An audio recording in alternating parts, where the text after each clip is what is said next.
Hello, everyone. Welcome back to the Perfectly Holistic Show. We are so excited to be back with you with another cool, thought provoking chat about paradigms. And my co host is Deanna saying, how are you, Deanna? Hi, Pam. Hi, everyone. So good to be back. And if you guys are watching, please, we want this to be interactive today. So drop a comment. Let us know that you're here. Let us know where you're watching from. We would love to say hello personally and just kind of personalize the show a little bit.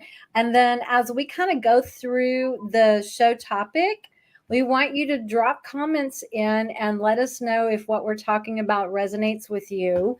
And if you have paradigms that you haven't thought of or that we haven't brought up, that you can drop in, especially if you guys are really struggling to change one of these paradigms, let us know, because we are so happy that you're here.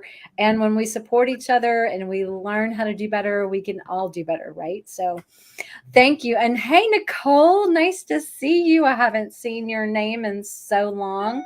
I hope you're doing well. So I think we should start, Deanna, with just defining what a paradigm is. Yeah, so sorry for people who have heard this multiple times. I don't think you can hear it enough because it doesn't sink in the first time. You know what I mean? So Yeah, that's let's true. talk about what a paradigm actually is. So I guess for me, just the short version is maybe a belief system. Mm-hmm. And what you believe, what you think about things, what you expect or assume, or your attitudes or how you react to things, or it's just all behavioral patterns maybe, and you could probably explain it better. No, I was just pulling out my notes. This is what Bob Proctor defines a paradigm. A paradigm is a mental program that has almost exclusive control over our habitual behavior. Yes. So and almost all of our behavior is habitual. If you really step back and do a self-analysis, you think about your daily routine, how you use your time, logic, your perception of the world, your perception of family, your productivity, your ability to earn money, things like that, how creative you are. All of these we have paradigms for. And a lot of times in probably in all cases, it goes all the way back to when you were a child, and these paradigms are actually passed down through genetics. So habits and things that your ancestors did. I mean, your paradigms you're going to pick up some of these from cellular memory from ancestors, and you don't even know it. So it's how you see your world, how your world is shaped, your belief systems, like you were said. But if you think about it, we all like routine, we get into our habits, and sometimes we're not even aware that we think a certain way. We don't question why we do things a certain way, whether it's how you brush your teeth, whether it's how you put on your socks or your clothes. You were taught something as a child. And like, for example, if you always put on your right leg first when you're putting on pants or shorts, then that's probably how you put on your pants or shorts today, is you start with your right leg instead of your left leg. So those are just little tiny examples of paradigms. But we are going to talk about paradigms that we bring to the table as pet parents, that whether we realize it or not, it's shaping how we are caring for our cats and dogs, if you have other kinds of pets. But it really does shape how you are raising them and how you interact with them, how you view them, how you take care of them. It's pretty fascinating when you think about it, because we never really are taught to question how we do things or why we do things, do we? Yeah, I realized that we learned so much from our parents. Mm-hmm. Well, I did, I guess, because Yeah. I'm going to age myself, but we didn't have internet when I was little. Yep. So you couldn't just Google how to take care of a cat or a dog or a bunny or whatever. Yeah. And so we relied on books or word of mouth, and of course veterinarians, maybe neighbors, and friends. But Right. now, thank God, we have the internet. And so information, knowledge, wisdom is spreading, or research and new discoveries are at our fingertips. And I'm so grateful for that. But I think a lot of people are still, there's some things that we're like, okay, so one paradigm or one belief is, that our doctors and our veterinarians know what's best. Not saying that they don't have our best interest and our pets' best interest at heart. Of course they do, but the way they're trained and how they're taught to treat certain conditions is just one way, and it's not always the right way, as we're discovering now. A lot of people still don't know that, so they just do whatever the vet says or whatever their doctor says, and they're not made aware of other options. So I've actually noticed a lot of my clients recently have been told to euthanize their pets, and I'm like, oh my God. And so and I don't know what. I told Pam I always get clients kind of in waves, and right now it's a lot of people and animals that have cancer, and then also a lot of pets who have, or pet parents who have been kind of nudged to let their baby go. But in some of these cases, they're not ready, or they don't have to be. They're not at that stage yet. Yeah. Because I do believe in euthanizing when it's time. We don't want our fur babies to suffer, and we don't want them to be in any pain. I totally get that. But there are other options sometimes. Yeah. That's a great place to start. I remember when my dad was alive, and he was probably, what generation would you say? If he was born in 33, so think about it, that's when they went through the Depression, and World War II was right around the corner. Was that the boomer? I don't even know what generation that was. But that generation was so conditioned to do whatever the doctor said, right? And he had a lot of health problems, especially in his older years. And I remember telling him, it's like, Dad, you've got to address the root cause. You can't just keep adding all these medications and, expecting that to fix a problem. But they don't. That generation is just like, so like, whatever the doctor says, yes sir, yes sir. They don't question anything. And then there's me that like is just, I can't stop asking, but why, but why, but why? Give me an explanation and make it make sense, please. Which I know probably annoys some professions, but I think that's just my nature, and I've changed some paradigms that I had when I was growing up.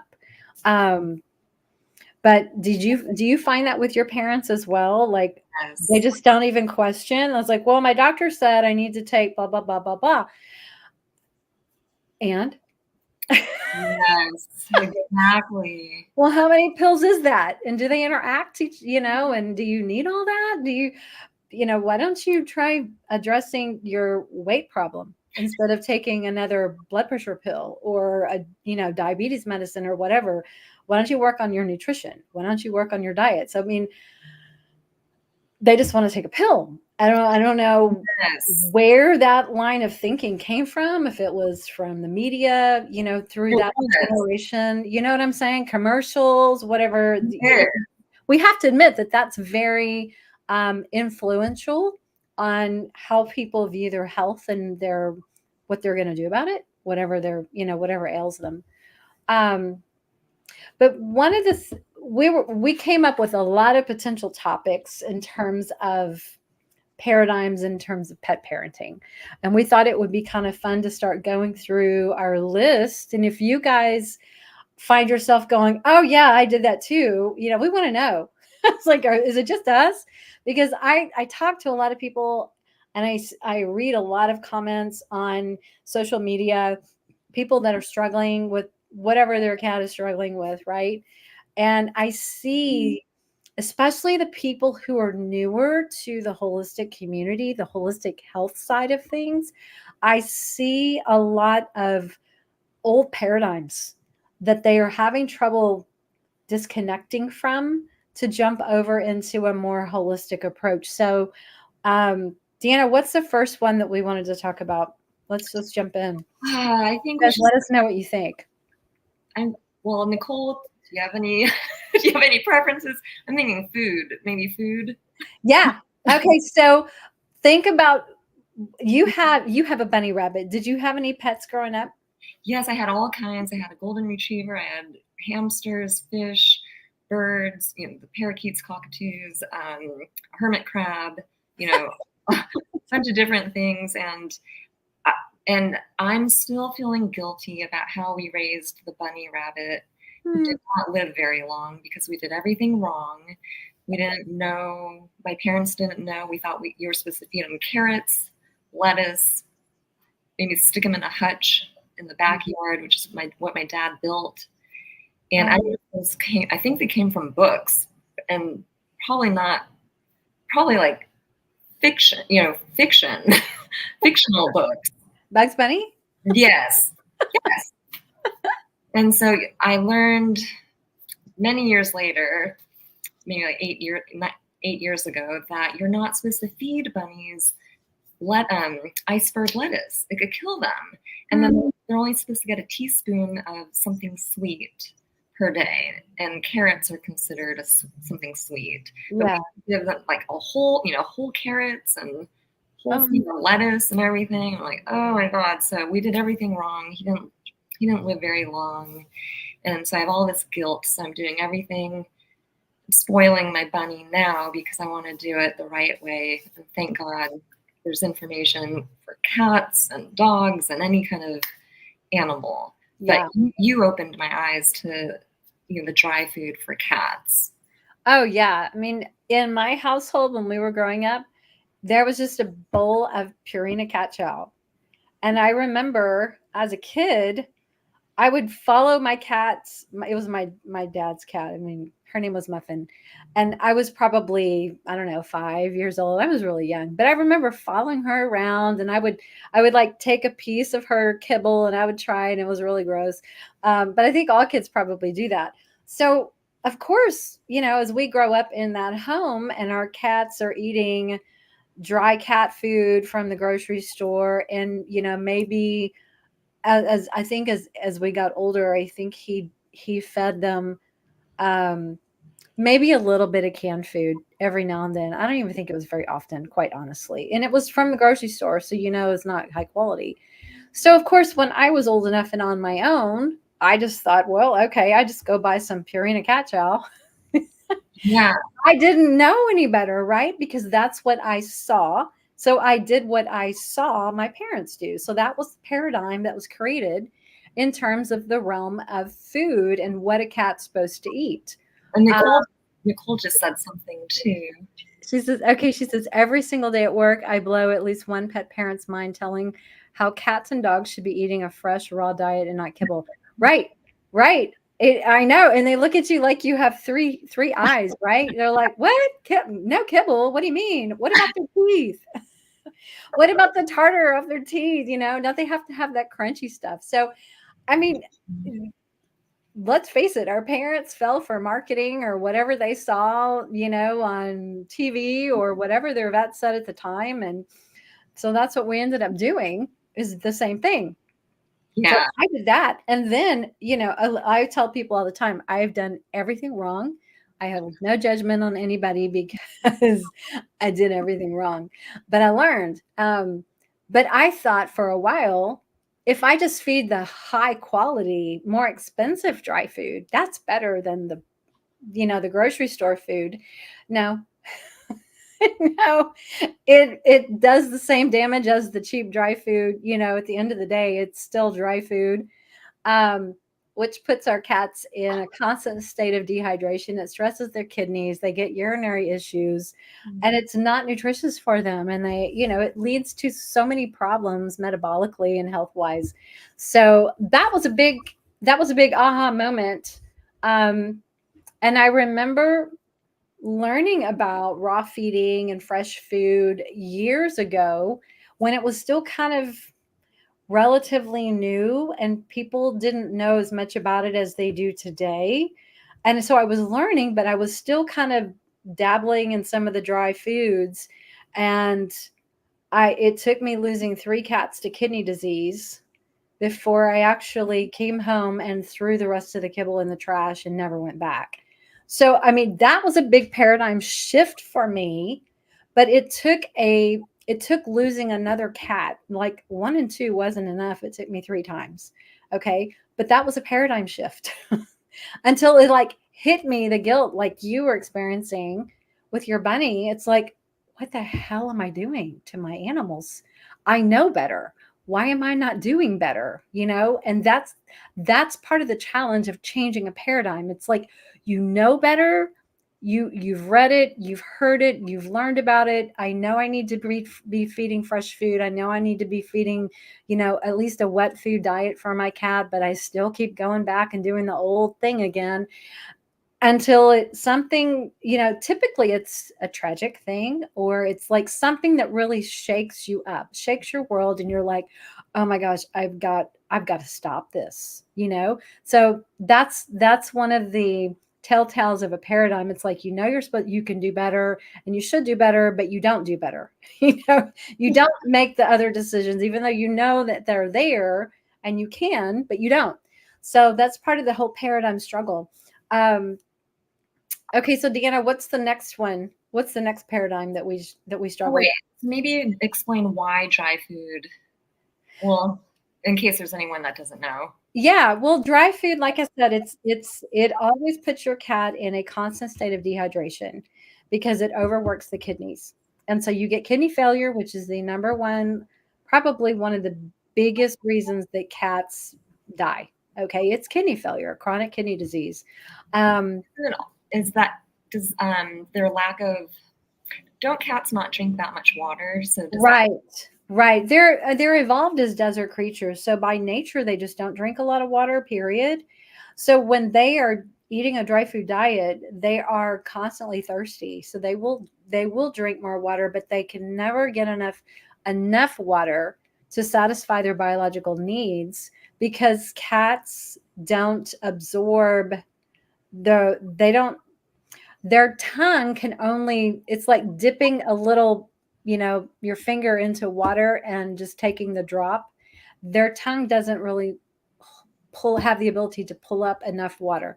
But the cool thing is when you're feeding fresh food, there's what's called intracellular moisture, and they can absorb that water from the fresh meat and from their fresh food, not canned food, but from fresh food, and their body absorbs it, and they can take it in much greater quantities to the level that they need.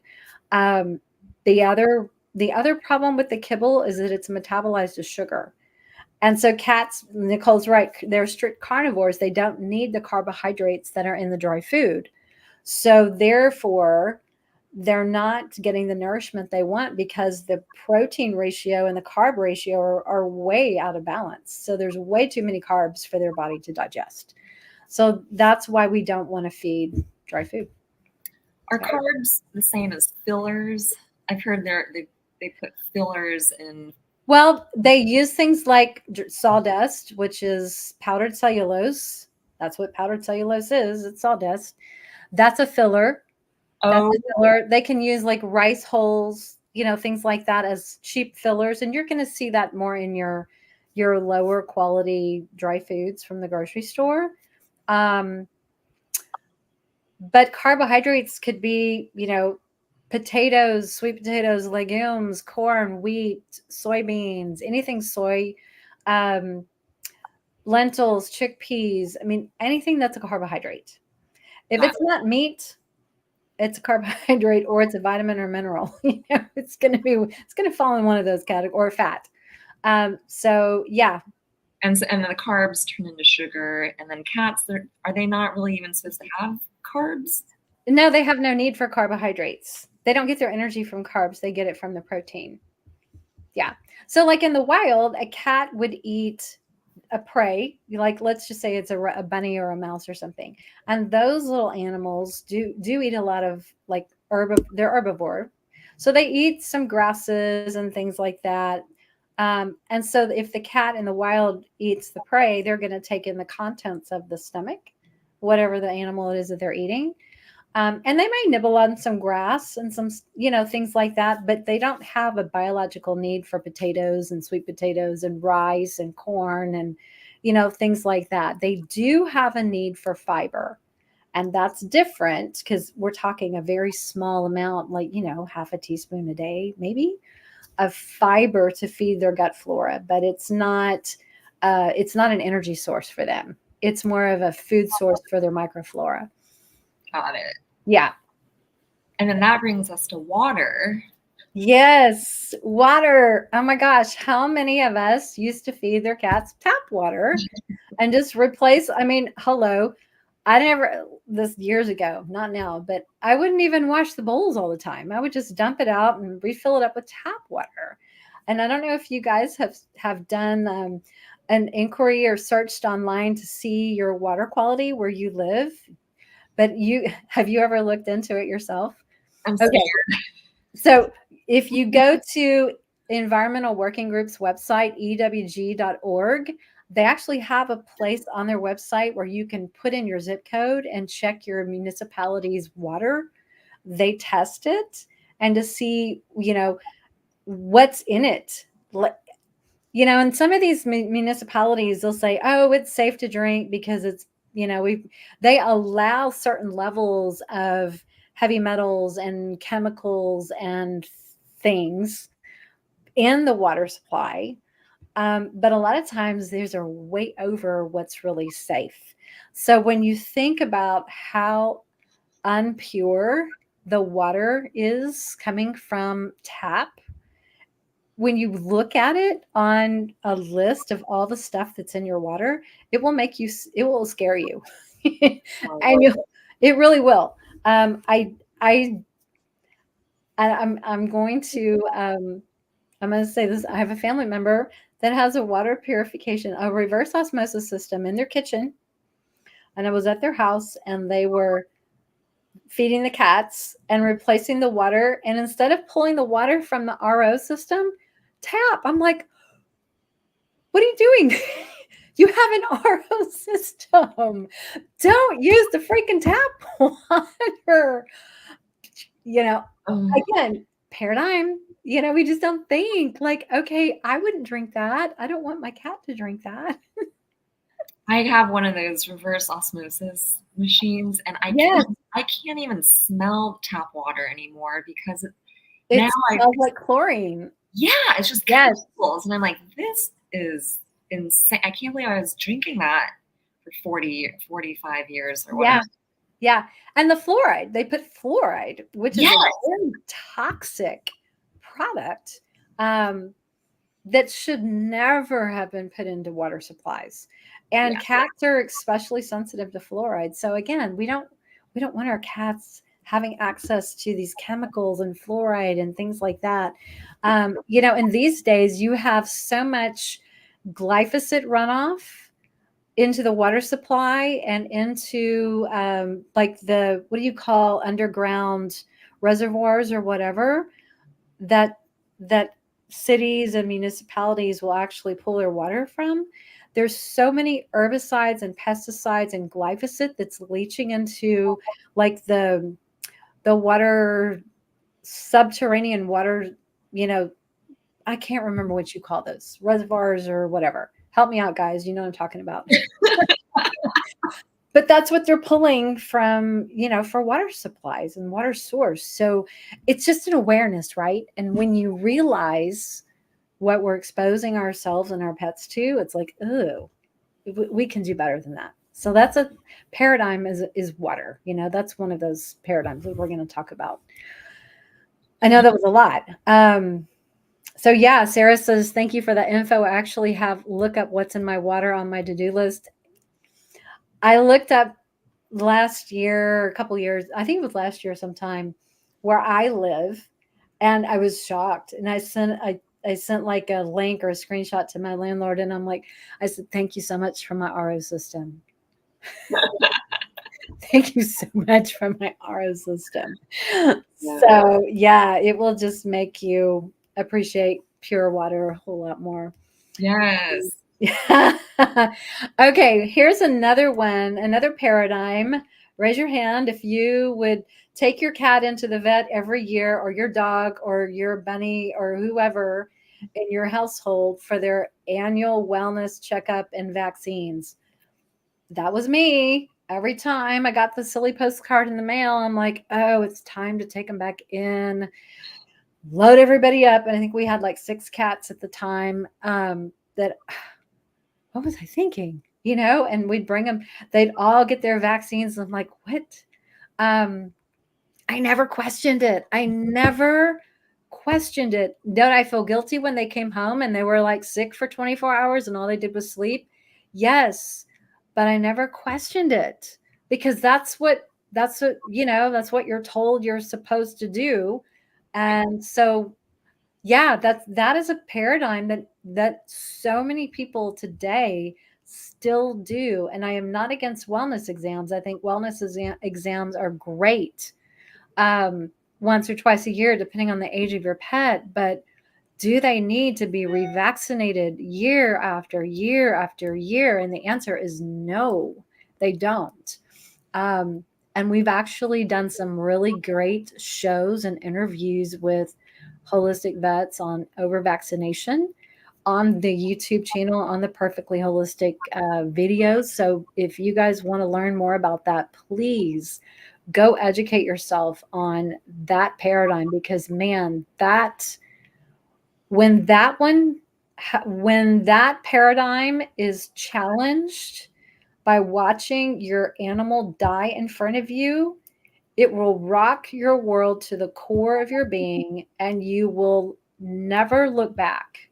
But I don't want people to have that experience. And I was telling someone on Facebook just this past week whose cat was having all these issues, and I was asking her, do you take your cat every year for vaccines? What's going on? And she's like, yeah, they get this and this and this, and we go over. I'm like, that's your problem. And she was like, do you not believe in vaccinations? And I said, I don't believe in over vaccination. I think you have to be smart about vaccines. But number one, it's not necessary. It doesn't provide more immunity for a pet to be revaccinated over and over and over again. It would shock you to know that over vaccination actually contributes to chronic disease, things like cancer, lymphoma, digestive issues, chronic allergies. You name it. You can behavioral problems. It's shocking. And there's been so much information from people who actually study vaccinations and immunity. They're called veterinary immunologists. And they've been shouting this from the rooftops since the 90s. Dr. Ronald Schultz is one of them. And he was telling people, hey, guys, vets, you don't need to keep doing this every year. It's not necessary. The pet has immunity. You can titer test and find out, is their body still responding with antibodies in the presence of this virus or whatever? So you don't have to keep over vaccinating all the time. And I think that was a big one that was like a big aha moment for me. I don't know if you experienced that too. Yeah, there was a question that says, what if the vet insists on the vaccines? So I've kind of along that question, so the vet that I take my bunny to, I'm not probably going to go there anymore, but they insist on all bunnies being vaccinated just to get their toenails clipped. So I can't go there anymore because I refuse to get him vaccinated because he never is around other animals. He's always at home. I take him outside, but he's, I'm carrying him or he's in a stroller, but he's never in contact with it.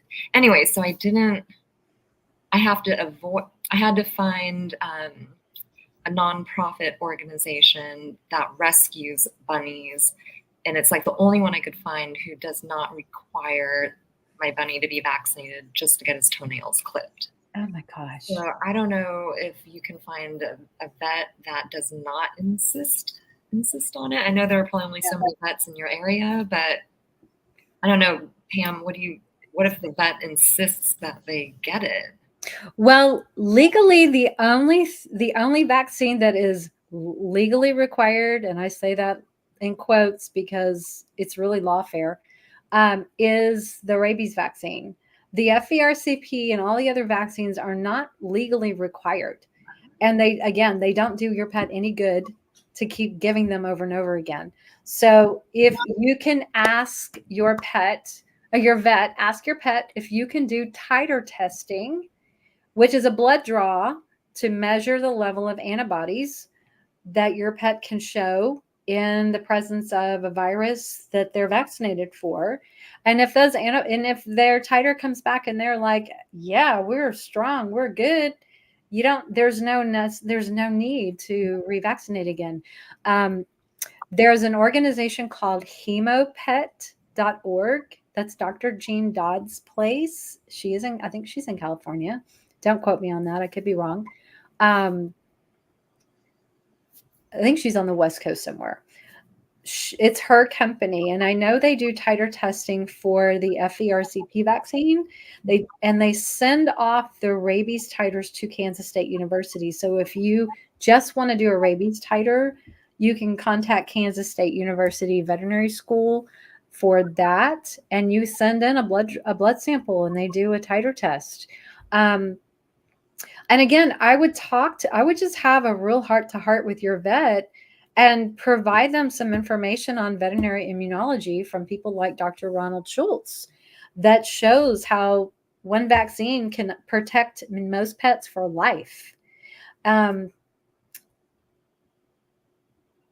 did a couple of interviews with Dr. Jeff Grognett. You'll find those interviews on these channels.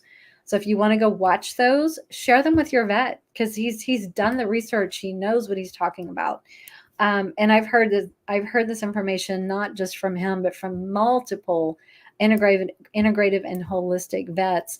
Our bodies and our pets' bodies actually have what's called T cell memory cells. They're immune cells that store the information so that if they have immunity from their first vaccines, that basically immunity is the body's immune response that can be mounted if it comes in contact with whatever said virus. So if you have another animal that has herpes virus or has distemper or something like that, their body can mount an immune response to protect them against that said disease. But when there's no threat, like let's use Peanut, he lives in a high-rise condo in San Francisco and doesn't come in contact with any other animals. So his immune system is like, you know what? We're good. There's no threats in my environment. So I'm just going to go put all these little memory cells to sleep right now. And they're just going to kind of hang out in the background and chill because there's no threat. But if for some reason he gets out of his stroller in the park and he comes in contact with a cat or a dog or a bunny that has one of those diseases or whatever, his little immune cells wake up and they run to the scene and go, "We got this."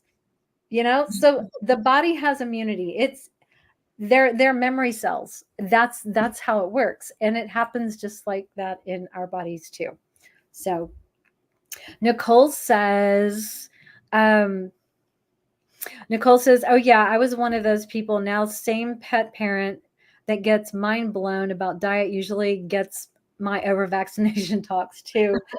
And Lev says, my vet is the same way. And then Nicole says, health dog workshop. Dr. Kosher does Titer also for dog. Not sure about cats though. Yeah, her practice is mainly dogs. But I'm sure she could do a Titer, for a cat.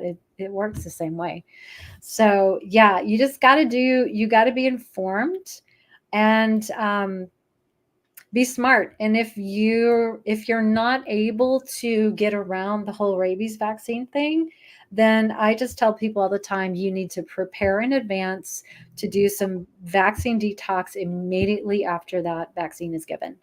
Don't mess around with that, because especially if your cat has been given vaccine after vaccine after vaccine, it's not a matter of if, it's when you're going to have chronic disease problems. Guaranteed, hands down, it just does. So, okay, what's the next one on our list, Miss Deanna? I think like drugs, pills, medication. It's kind of along the same lines as vaccinations, sort of. Yeah. So, what's been your experience? You make client stories you want to share? Yeah, I mean, the one that I hate right now is the chemotherapy pill, whatever it's called. I think it starts with a P. And there's so many side effects. Love asks if there are any recommendations on finding a good holistic vet. Yes. Go to ahvma.org. That's the American Holistic Veterinary Medical Association. And then you can also look up online if you have a specific area of practice, like if you want a veterinary herbalist. I think veterinary herbalism may have their own membership organization. If you want to look up like Homeopathic Veterinary Association, you can do some specific organization searches too on top of this one. So that can help. And you can look it up by your area. So yeah. So back to your chemo. Oh yeah. So just, I guess, pills and drugs in general, medication. Like I understand, like for a UTI or I feel like they can be okay, temporarily, right? Mm-hmm. Then most drugs have side effects. Some side effects might not be that bad. Yeah.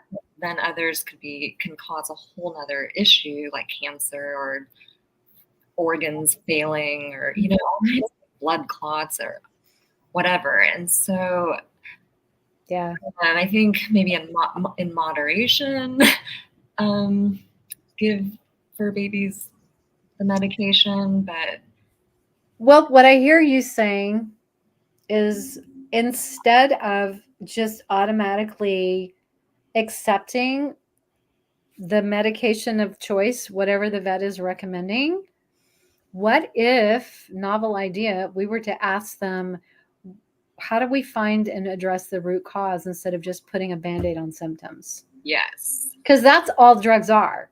Now, granted, there's a time and a place for emergency medicine, and sometimes a drug might be needed to save your pet's life or your life, and that's a totally different situation. But when you are dealing with like a chronic issue that's over and over again, it's like the whack-a-mole game, it's not a matter of when, but if this is going to happen again, because we're just putting a Band-Aid on a symptom. Like, for example, prednisone, which is a steroid that suppresses the immune system in pets that have cancer or other inflammatory type of diseases. It's just a temporary Band-Aid. It's the minute they come off of those products, their immune system flares up again and it's out of control, it's out of balance, and it's going to stay out of balance until we really peel back the layers and get to the root cause. So I hear what you're saying about the whole, medication stuff. I used the example this week. Vets hand stuff out like candy. They hand out vaccines like candy. They hand out steroids like candy. They hand out gabapentin like candy. They don't really think about why it's happening, because that's not part of their paradigm, right? I was going to say, that's their paradigm. That's not their paradigm. It's how they're trained. Kind of like the way we go through school, we're trained to do things in a certain way or whatever. It's the same for them. But I like what you said about the whole side effect thing, because I don't think people realize how toxic and how sensitive sometimes our pets are to these medications. And if something seems like, if your vet gives a specific drug and then, you know, immediately or a day or two later, your cat is not the same cat, like behavior wise, something's wrong. They're, you know, they're acting differently. Maybe they're vomiting, they have throat.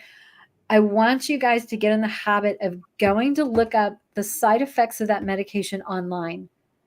Go find the drug insert and look at the potential side effects, because I don't even think people think about that.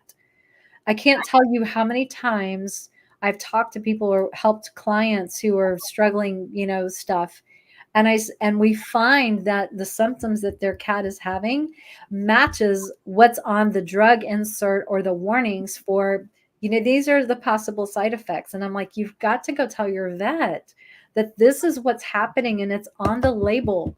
You can't keep your pet on this. You're going to have to take it off. Go work with your vet again and figure out plan B, you know, because we just don't want to keep giving them something that's hurting them. Right. Exactly. You know, it's not a fun place to be. Yeah. So finding the root cause is important, like Pam said, because they're just treating symptoms, and that might be stopping them from vomiting or stopping them from having diarrhea or stopping them from coughing or whatever, but it's not fixing the illness or the disease or whatever. So we help, like, you know, holistic and alternative medicine, energy healers, acupuncture, any type of I feel like alternative medicine.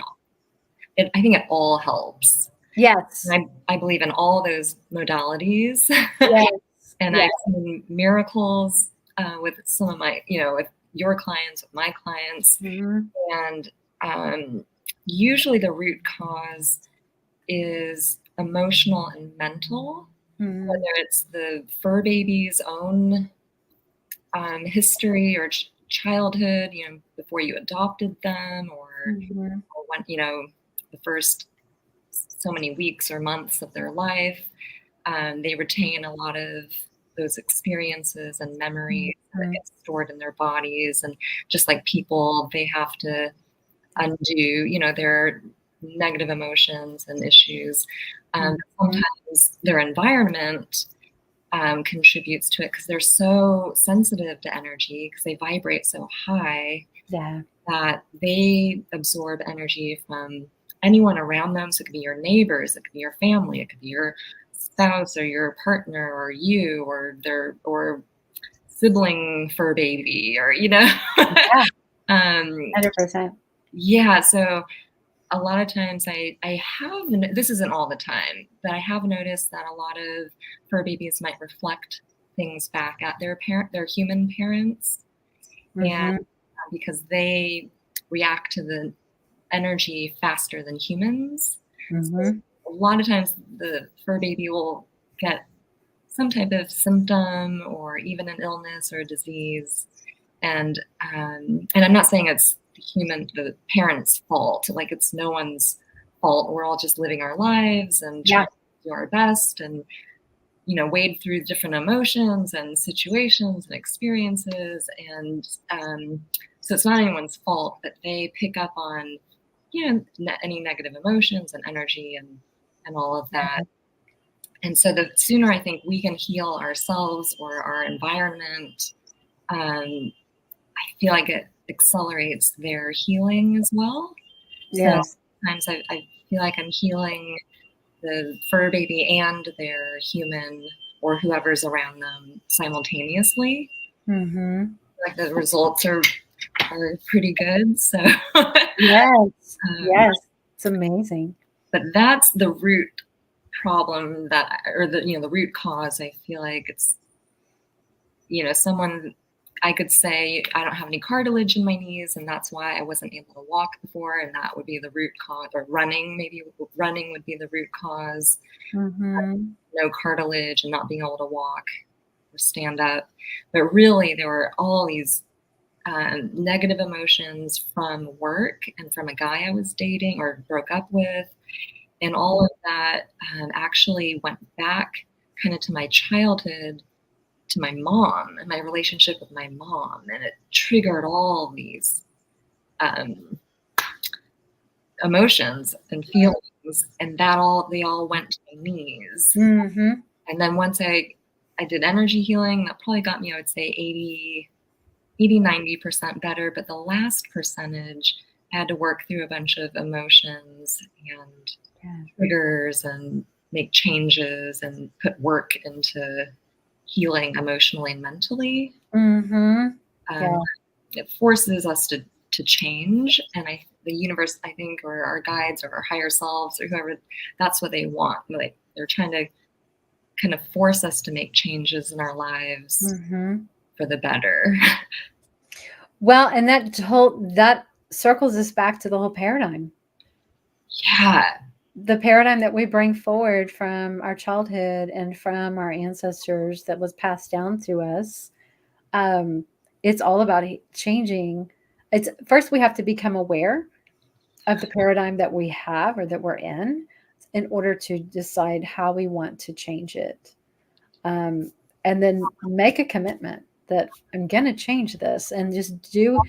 I think, again, it's all about awareness. So if we can catch ourselves when we're in that mode, of doing it the old way that we don't want to do it, or thinking a certain way that we don't want to think, it's in that moment that we have an opportunity to stop and go, wait, no, I'm going to do it this way this time.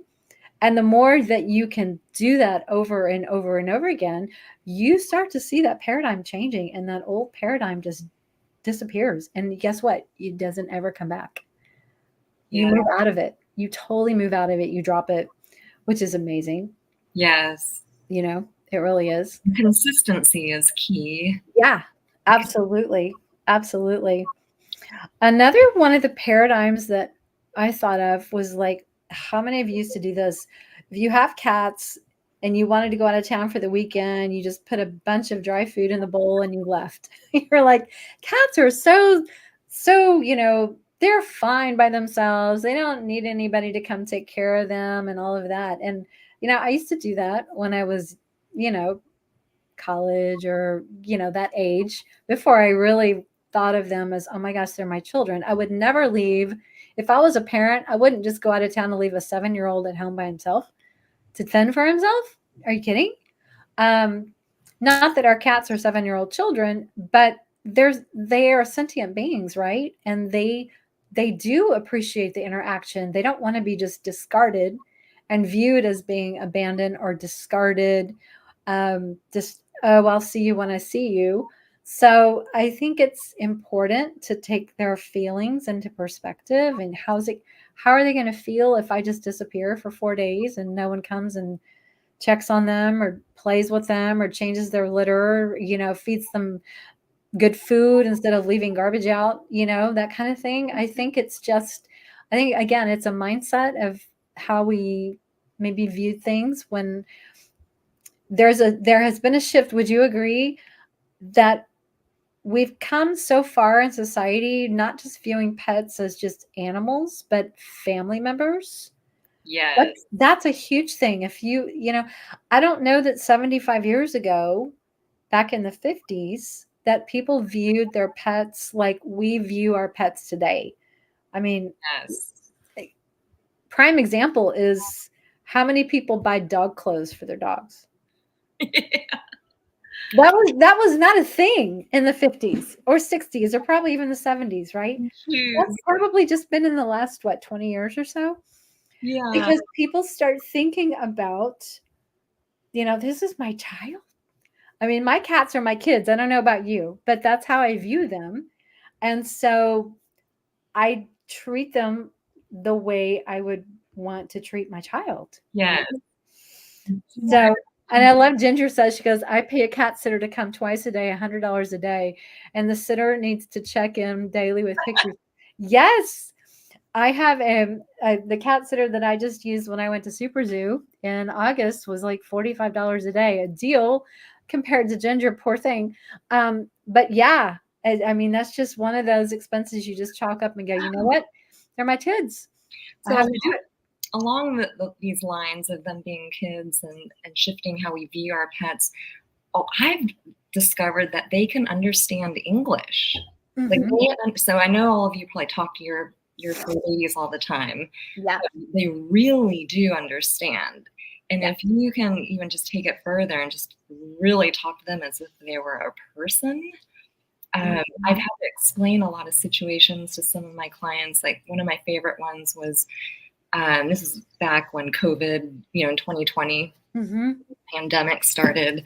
And one of my clients had to move out of her family's house where her parents and her grandpa, everyone lived. And she took her fur baby to an apartment, across the country. And it changed that fur baby's entire life because she took him away from his friends, all the, play dates and it was a dog and the lake. They used to have like parties at the lake and group, park play dates and everything. And they all lived really close to each other. So I actually had to explain what COVID was to this dog because they got taken away. Sorry, It's cutting out a little bit. Let's keep trying. So I had, sorry, anyways, I explained COVID and lockdown and everything. I'm like, your mom's not intentionally taking away from everyone and isolating you. We actually have to because of this illness or this virus or whatever you want to call it. And the government, or the state is making us shelter in place. And we can't be around anyone. And so anyways, so I explained that whole thing. And because the dog used to act out when they would go for a walk, but he was fine with or it might have been a she, but the dog was fine with like a dog walker and her boyfriend. It was only with her because like a child, I think she or he was like acting out and being aggressive and you know what I mean? And so literally then I did energy healing and I had that conversation with the dog. And then the next day she said she wasn't aggressive and she was more cuddly and affectionate because they didn't really have a relationship anymore either. Yeah. But anyways, and there are other stories, but that one always stands out to me. But yeah, they communicate telepathically. Absolutely. So that also is why they experience everything with us because they are telepathic. So they know everything that we're thinking and feeling. So whatever we go through, I feel like they go through it with us. So the healthier we are mentally and emotionally, I feel like, the healthier they'll be as well, or faster they can heal from any type of chronic condition. I don't know if that helps, but yeah. So that's so awesome. This is Aylin. Hi, baby girl. Did you come to say hi? Just come say hi. So cute. She's just so beautiful. She's so sweet. Yeah. So yeah, Ginger says happy cats, happy life. That's so true. It's so true. So you guys tell us, are there any paradigms that you can relate to that we've kind of hit on today? If so, drop it in the comments, definitely. And if you're struggling to change something, let us know because we may have some ideas or tips for you. Oh, litter too. Don't you recommend? Oh yeah, litter. I always tell people kind of a joke, but not really. The best kind of litter is one that your cat will use. So, a true story. I use Catalyst as one of the litters in my house. which is great. It's not the pellets, it's just the shaved. It's real soft because this little one didn't like pellets on her toes. So, um, so we have 4 litter boxes, and guess where Skylar likes to go? The, In the garden. She oh, started going in the pot plant, the big old empty pot plant with the dirt that's in it, and good. then she moved to the garden. And so yeah, and I'm like, girl, you have 4 freaking litter boxes in this house, and you have to go poop in my garden and pee in my garden? Yes. Fertilizer. She likes the dirt. Again, it's whatever your cat will use. I don't like scented because, again, it's not about us. It's about the cat. And cats don't like scents. They don't like strong scents. They have such powerful sense of smell. Um, those fresheners or those scents that they add to litter that may smell good to us are just chemicals, and it's certainly not good for them. Some of them cause UTIs, I think, too. It wouldn't surprise me. The stuff that they make litter out of these days, I don't like. For example, I don't trust silica because silica is not something you want your cat ingesting when they get out of their litter box and they start to wash their feet. Um, I don't like corn products because you don't know if it's been sprayed with glyphosate. I don't like wheat products for the same reason. I don't like anything soy based for the same reason. Oh, Ginger said walnut holes. Walnut holes, that's one. And then there's also like coconut holes, and they're crushed really, really, really fine, and that's great. So I think you just have to be smart, and you have to think beyond the marketing on the bag. You know what I mean? You want to do your homework. And a lot of times those, they're not gonna tell you, oh, we test for glyphosate to make sure there's no chemicals in this. Yeah, right. No, they're not gonna put that because they don't have to. So we have to just think one step ahead of these brands a lot of times. But again, the most soft dirt, sand, anything that's really similar to that kind of texture is what a cat would use in the wild. And so I think the closest we can get to whatever mimics what their biology is used to, that's what would probably work best. Cat grass litter, as long as it's been tested for herbicides and if it's pure, again, why not? If it's clean and it's chemical free and you know that and your cat likes it, absolutely. Why not? I think a lot of, just like people, cats have little personalities and they have, oh, I love you. She's, I wish you could see her face. Oh, I have another. Oh, sorry. Yeah, no, but I think they have their preferences. And so we have to honor what they prefer. Even if we would like something else, again, it's about getting them to use a litter box, right? Yes. And something else I thought of was because a lot of animals have like kidney, liver issues. And usually that's because there's too many toxins around them, or toxic people, or toxic emotions, or whatever. But so when I got Peanut, I changed all my laundry detergent, and I even got organic cotton blankets and towels, and try to detoxify all the products that he was around. Yes. Just reduce the toxicity. I love that you brought that up because I don't think we really think about the chemicals in our, like from the cleaning products, laundry products. We don't think about a lot of that. Now, maybe this community does a lot more so than your standard cat community, but I still run into new clients that, use Tide and stuff like that. And I'm just like, oh, okay, I'm going to make a suggestion here. And they don't know what they don't know. Right. So it's really about education. But yeah, toxic chemicals. I remember years ago getting a hold of a book. It was by Stephen Trudeau.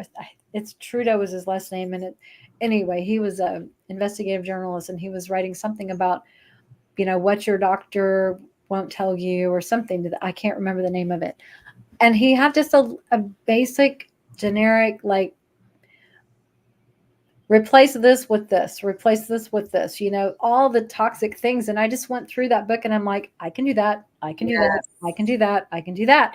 Never thought about it before because I never took the time to explore like the whole chemical side and how it affects our bodies and how it affects our pets because they're on the floor level. Yes. They don't have clothes on. They, everything that touches their paws. So even like rugs and blankets and stuff, Yes. all the like nylon, rayon, all the man-made Yeah. all plastic basically. Yes. Yes. So I didn't know that. So I got rid of all the blankets that were made out of that. And I tried to replace them with like organic cotton, but I don't know if that makes a huge difference. Yep. We'll see. Yeah. Again, it's like we just use what we grew up using, right? Oh yeah, no plugins. No plugins or smelly spray. Yes, yes, they are. They're like little Swiffers. Oh, absolutely, they are too. Yeah. So again, that's just another paradigm of you bought what your mom used to clean your house with when you were younger, and you just did the same thing.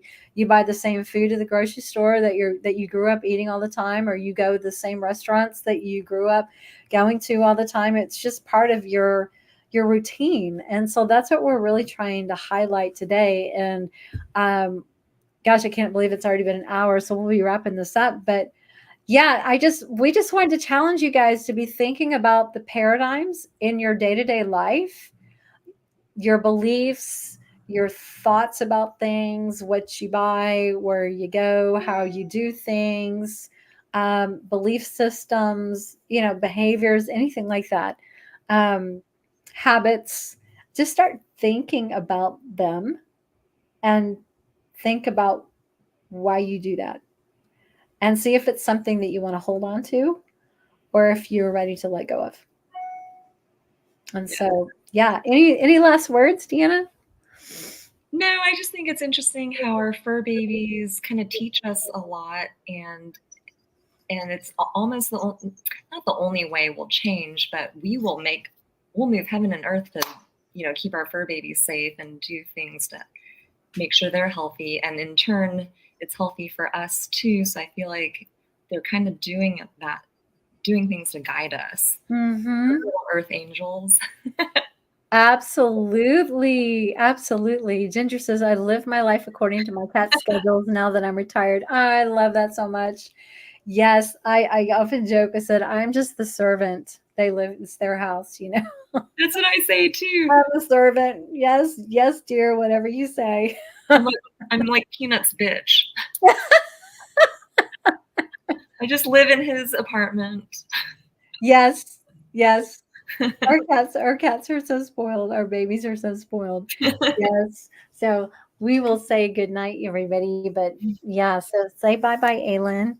So anyway, thank you guys for joining us and for chipping in some really great thoughts and comments. And again, we challenge you to think about it. Think about what you've been thinking about, or think about what you've been doing, and see if it's something that you're ready to let go of or you need to let go of. And we are here to support you on that journey of changing your paradigms.